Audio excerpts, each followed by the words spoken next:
సర్వోన్నతుడును సర్వశక్తిమంతుడును జీవాధిపతి అయిన యేసుక్రీస్తు పరిశుద్ధ నామమున ఈ ఉదయకాల శుభములు మీకు తెలియజేస్తున్నాను. ఇది నా దేవుని యొక్క వాక్య ధ్యానము. సామెతల గ్రంథము 2వ అధ్యాయము 19వ వచనము.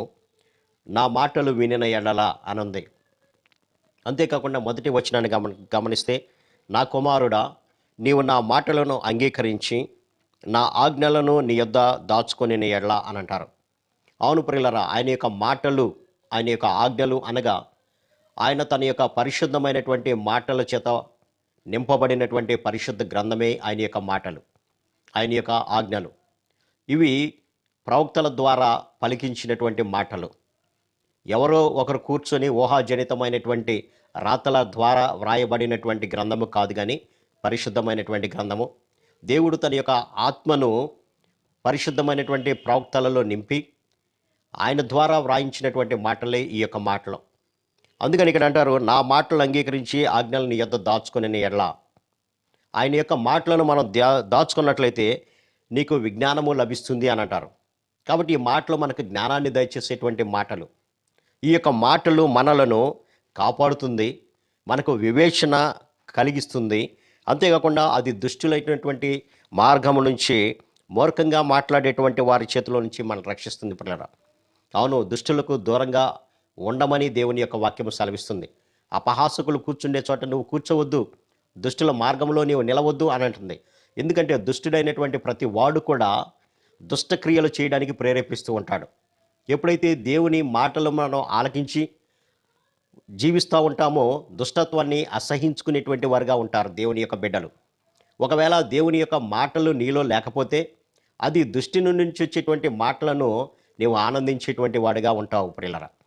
అందుకనే ప్రభు అంటాడు, ఆ దుష్టత్వంలో నీవు ఆనందించకుండా నీ జీవితము పరిశుద్ధమైనటువంటి జీవితంగా ఉంచబడాలంటే నా మాటలను నీవు అంగీకరించు అని అంటారు.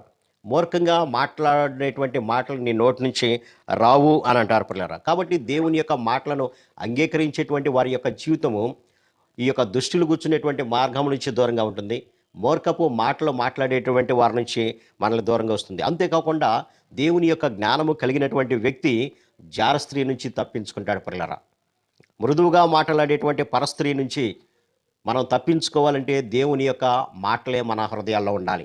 యోసేపు కూడా దేవుని యొక్క మాటలు అతని యొక్క హృదయాల్లో కలిగి ఉన్నాడు కాబట్టే పొతీఫర్ యొక్క భార్య చేతి నుంచి దూరంగా పారిపోవటం జరిగింది. అదే దేవుని యొక్క మాటలు అతని హృదయంలో లేకపోయినట్లయితే ఆ పాపానికి దాసుడై ఉండేటువంటి వాడే. అందుకని ఇక్కడ మాటల్లో చూస్తే అది జారస్త్రీ నుంచి, మృదువుగా మాట్లాడు పరస్త్రీ నుంచి అది నిన్ను రక్షిస్తుంది అని అంటారు. ఆ యొక్క యోసేపు అక్కడి నుంచి పారిపోబట్టే అతడి ఉన్నతమైనటువంటి సింహాసనానికి చేరినట్లుగా మనం చూడొచ్చు పిల్లరా. కాబట్టి మన యొక్క జీవితాలలో దేవుని యొక్క మాటలను మనం వినేవారిగా ఉంటున్నామా, లేదంటే దుష్టుల యొక్క మాటలు మనం ఆలకించేటువంటి వారిగా ఉంటున్నామా? ఆలోచన చేద్దాం. ఉదయం లేచిన దగ్గర నుంచి రాత్రి పండుకునే వరకు కూడా మనం అనేకమైనటువంటి మాటలు వింటూ ఉంటాం. ఆ మాటలు పరిశుద్ధమైనటువంటి మాటలుగా ఉంటున్నాయా, లేదంటే అపవిత్రమైనటువంటి దేవునికి అయిష్టమైనటువంటి మాటలు మనం ఆలకిస్తున్నామేమో ఒకసారి ఆలోచన చేద్దాం, పరిశీలన చేసుకుందాం. ఒకవేళ నీవు దేవుని యొక్క మాటలు కనుక విననట్లయితే అవి నీకు దీర్ఘాయువుని కలుగు చేస్తాయి, సుఖజీవంతో గడిచేటువంటి సంవత్సరాలు నీకు కలుగు చేస్తాయి.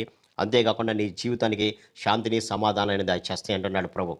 అంతేకాదు కానీ మరొక ప్రాముఖ్యమైనటువంటి విషయం ఏంటంటే, నిత్యమైనటువంటి నరకము నుంచి, వేదనకరమైనటువంటి నరకము నుంచి నీవు తప్పింపబడి దేవుని యొక్క సమాధానకరమైనటువంటి రాజ్యంలో అనగా పరలోక పట్టణంలో నీవు నివాసము ఉంచుకోగలుగుతావు ప్రియులరా.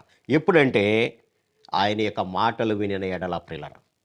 కాబట్టి ఇది నా వాక్య ధ్యానం ద్వారా మన జీవితాలను పరిశీలన చేసుకుందాం. ఇంకా వ్యర్థమైనటువంటి మాటలు వింటున్నావేమో, దేవుని యొక్క మాటలకు లోబడలేదేమో, మన జీవితాలను సరిచేసుకొని దేవుని యొక్క మాటలు వినడానికి ఇష్టపడదాం. అట్టి కృపా పరిశుద్ధాత్మ దేవుడు మనందరికీ దయచేయండి గాక. ఆమేన్. ప్రార్థన. సర్వశక్తుడా, ప్రేమ గల మా తండ్రి, నా మాటలు వినిన ఎడలా అంటున్నావు ప్రభు. అందుని బట్టి మీకు వందనాలు తండ్రి. నీ మాటలు మాకు జీవాన్ని కలుగు చేసేది నాన్న, నీ మాటలు మమ్మల్ని బ్రతికించేది నాయన, మీ మాటలు నిత్యమైనటువంటి నరకము నుంచి మమ్మల్ని తప్పించేది ప్రభు. అటువంటి మాటలు వినడానికి మేము వేగిరపడినట్లుగా సహాయం దయచేయమని, దుష్టుని యొక్క మాటలు, వంకర త్రోవలు కలిగేటువంటి మాటల నుంచి నాయన, మూర్ఖపు మాటలు మా నోటి నుంచి రాకుండా సహాయం దయచేయమని యేసు నామమున అడిగి వేడుకొంచున్నాం తండ్రి. ఆమేన్. God bless you.